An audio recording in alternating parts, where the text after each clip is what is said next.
আমার ড্রিম গার্ডেনের পক্ষ থেকে আপনাদের সকলকে ধন্যবাদ। এটা সিজনের ফুল, এখন ফুল ফোটার সময়। এই ফুল, এত ফুল আনতে আপনারা কি করবেন সেটা জানতে চান তো? সবাই মোটামুটি জানেন। যার বাড়িতে নতুন গাছ লাগিয়েছেন তাদের পক্ষ থেকে বলছি, আপনারা মার্চ মাসে প্রথম থেকেই যে ডালগুলো সবুজ হয়েছে, শক্তপোক্ত ডাল, তার মাথাগুলো একটু কেটে দেবেন। মোটামুটি 1 বছরের পুরনো গাছ হলে তখন থেকে আপনারা গাছের কোনো ডাল কাটবেন না।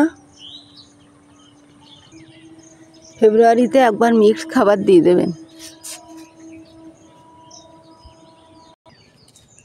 মাঝে যে তাপদাহ গেল, যে অনেক ফুল আপনাদের নষ্ট হয়ে গিয়েছে, ভাববেন না। এখন বৃষ্টি হচ্ছে, আবার ফলে ফুলে আপনাদের ভরে যাবে গাছ।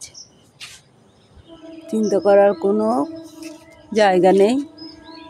সবারই সুন্দর ফুল হবে, ফল হবে। তবে একটু খাদ্য দিলে ফলগুলো একটু বড় হবে, আর খাদ্য না দিলেও আপনার ফুল হবে, ফল হবে। ফুল আটকাবে না আপনার খাদ্য না দিলেও। আপনি যদি খাদ্য নাও দেন, সূর্য থেকে এরা শক্তি তৈরি করে আপনার গাছের খাদ্য তৈরি করে নেবে।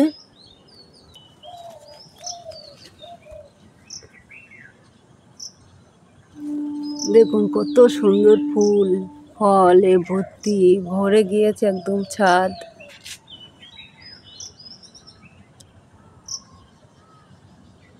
যখন এই ফুলগুলো ফুটবে, আপনারা চেষ্টা করবেন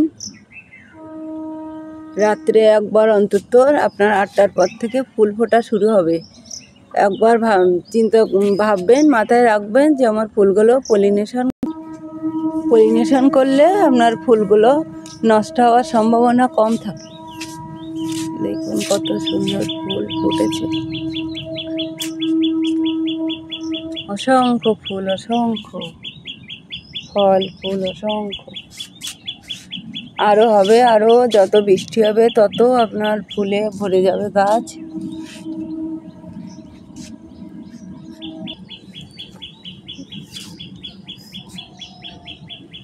ফুল এত সুন্দর হয়, প্রকৃতির সৃষ্টি, ঈশ্বরের সৃষ্টি। দেখুন এত সুন্দর ফুল, আমার মনে হয় কোনো ফুল, সাদা ফুলের মধ্যে এত সুন্দর ফুল হয় না। যেদিন দেখবেন আপনার অনেক ফুল ফুটেছে অথচ আকাশে বৃষ্টি হচ্ছে, সেদিন আপনারা পেপার দিয়ে কি পট কেটে হালকা গার্ডার দিয়েও আপনারা একটু কষ্ট করে ছাদে গিয়ে মুখটা বন্ধ করে রাখবেন ফুলের। সকালে আবার সকালে গিয়েই আপনার পেপারটা আবার সরিয়ে ফেলবেন।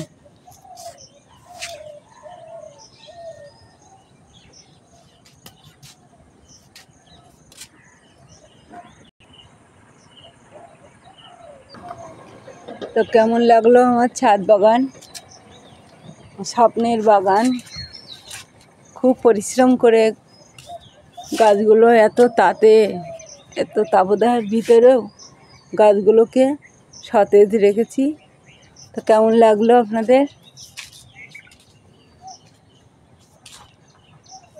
জানাবেন, কেমন লাগলো ছাদ। তো এই পর্যন্ত। আবার আজ রাত্রে অনেক ফুল ফুটবে, আপনাদের পলিনেশন কিভাবে করতে হয় সেটা আর একবার দেখিয়ে দেব। তো এই পর্যন্ত বন্ধুরা, আপনারা ভালো থাকবেন। সকলকে ড্রিম গার্ডেনের পক্ষ থেকে অনেক অনেক ধন্যবাদ। তো আজ এ পর্যন্তই।